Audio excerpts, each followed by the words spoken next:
Congressman, thanks for joining us today. Let me first say, your critics on the other side of the aisle say that the reform that you just passed in the House is nothing short of tax breaks for the richest Americans and wealthy corporations. How do you respond to that? Well, the liberal liars, and that includes King Andrew Cuomo, Congresswoman Slaughter, Congressman Higgins, are lying to the viewers. I will stake my reelection on 98% of the Western New Yorkers I represent paying less in taxes in 2018 than they are paying in 2017. And the 2% who might pay more are the wealthiest amongst us, those currently writing off 30, 40, 50,000 or more in what we call state and local taxes, living in million-dollar homes with million-dollar salaries. They're going to pay more.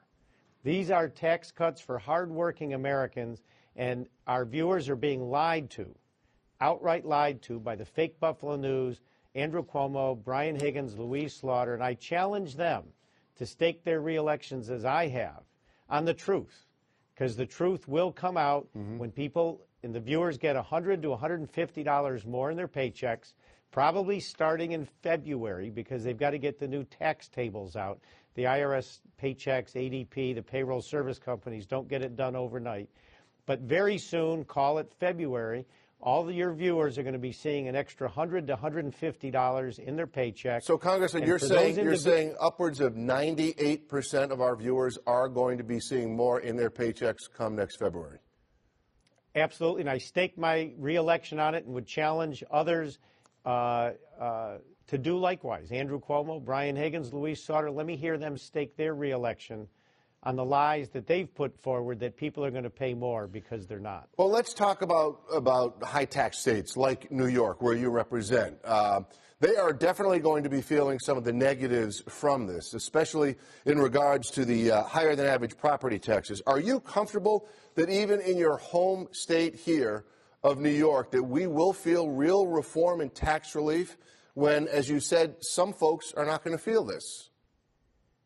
Oh, I mean, Scott, again, we doubled the standard deduction to $24,000. And for those few people, when you look at Western New York, where we are, maybe 30% of the people did itemize. But now they were itemizing with less than $24,000 of deductions. Now the standard is $24,000. All someone has to do, Scott, is fill out last year's tax return where their itemized deductions more than or less than $24,000. 95 to 98%, if they did itemize, were under $24,000. They're going to take the standard deduction. We doubled the child tax credit from $1,000 to $2,000 per child. So unlike what the fake Buffalo News said, which was with more families, you're going to get hurt, it's just the opposite. But I have heard from some of these business owners that own these expensive homes that they're planning to move to Florida now because of the high taxes and not being able, with the SALT, not being able to reduce their taxes that way. Well, I don't buy that. If they're living in $1 million homes and they're making $1 million or $2 million a year, they may pay an extra $10,000. It's not a lot, Scott, because the one thing for those who did itemize a lot, let's take somebody that was writing off $200,000 in state and local taxes. That's a guy living in a $1 or $2 million home making a couple million a year. So if you take that $200,000 they lose, and they're going to pay about $75,000 more in federal taxes, but we lowered the top rate from 39.6 to 37. So they're saving 2.6% on their $1 million or $2 million salaries. That's going to get them back $50,000. So that example of someone losing $200,000 of a SALT deduction, making $2 million a year, they may pay $20,000 more. Now you tell me, somebody making $2 million a year that's got to pay $24,000 more, you think they're going to pick up and move their business to Florida? Well, let me ask you. Let me ask you about that, because you yourself have owned many companies. What will management do with the tax savings here? Are they just going to be buying back stock, or are they actually going to invest in plant, equipment, and people? You've owned a bunch of businesses. What are these businesses going to do with this huge savings that they're going to be getting now? Well, Scott, there's no question. Small business men and women, I've mentored many of them through the Center for Entrepreneurial Leadership at UB. They want to grow their companies. They're going to be spending it on technology marketing, product development. They're going to do what they're going to do, which is what small business men and women do. They want to grow their companies to pass it on to a future generation. And so there's no doubt small business owners are going to spend every nickel of this to grow their companies. Big corporations are now going to be competitive for the first time in 31 years to compete against companies in Europe, in Ireland, and Canada with much lower taxes. This makes us competitive. We, like now the rest of the world, will be called territorial. We won't be taxing exports or monies earned overseas. We will be incentivizing companies in the U.S. to export products, pay workers in the U.S. to export. And, Scott, it means a growing economy. And when you look at the New York State pension system, which is bleeding out counties and police forces and local municipalities, a rising stock price makes the New York State pension plan fully funded. Now that is a good point. That is a very good point, because a lot of average Americans are invested in the stock market through their pensions. Well, and also the New York State pension plan, which really is harmful when it comes to Erie County, town of Amherst, et cetera, the city of Buffalo with the police. Once we're fully funded, which a rising stock price can do, the municipalities could be put on their pension payments could be put on hiatus. Right. That money could then go back into other road work. So in New York State, a rising stock market could make it such that our municipalities would not have to make pension payments for a year or two. That's huge. But you mentioned this yourself. Not everybody's going to be happy when they put their head on their pillow tonight. What do you say to the people in your district that aren't happy tonight, that are going to be paying more in taxes? The only ones that are going to pay more are the wealthiest, who may well be involved in some businesses. They're going to see their businesses grow. So they may pay more in taxes next year, but if their businesses do grow, as we expect they will, or if they're invested in the stock market and 401ks go up, that could offset their higher tax bill, because they may well get it back, through gains in the stock market or other places. And it's just, we have a progressive tax system. The more you make, the more you pay. That includes myself. No apologies here.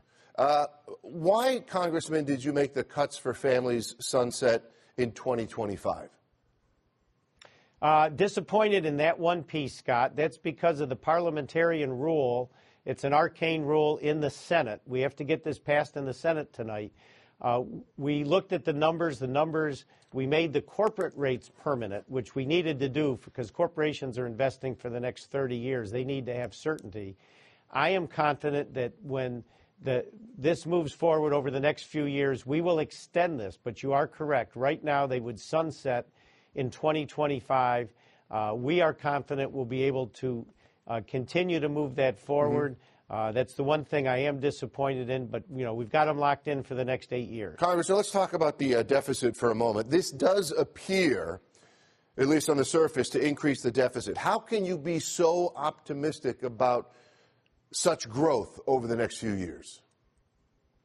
Well, we've already seen it somewhat this year. Under President Trump, the business confidence level, the consumer confidence level has been the highest the last 11 months than we've had ever under Barack Obama, where we did not have economic growth beyond 1 to 1.5% a year. That's why we're stuck today with $20 trillion of debt, of which the Obama administration doubled it from 10 to 20 trillion.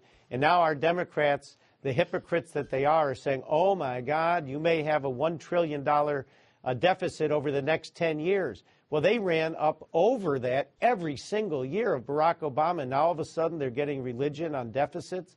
Please, I think that's a little bit fake. Where does this disconnect? Where does the disconnect come, Congressman, between the Democrats and the Republicans? Nancy Pelosi calls this GOP tax scam that will raise taxes on 86 million middle-class families out there, where you're saying 98% of all the people that live in your district are going to get tax decreases.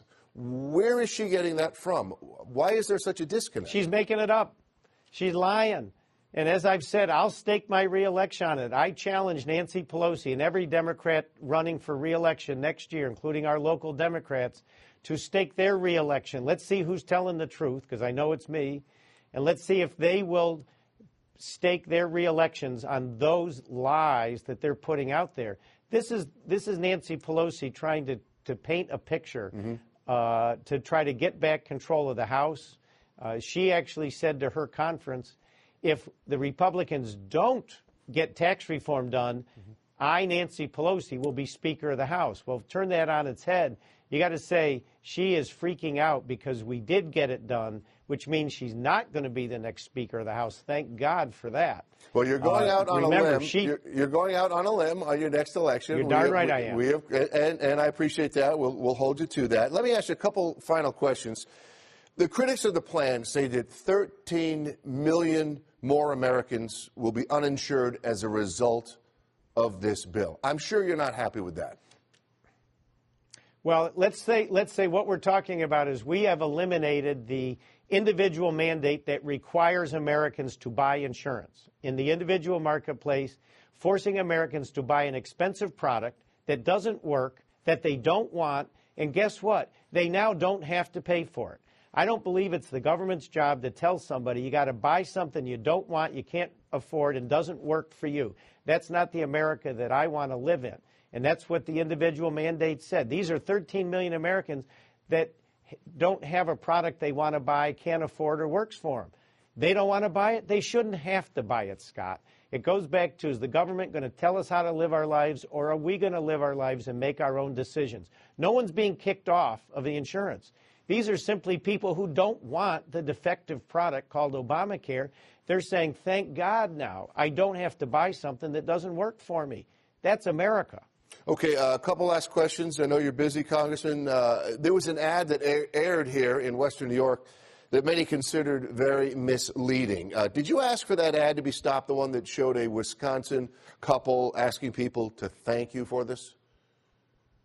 No, that was an independent advocacy group that cannot and does not coordinate with anyone's individual campaign.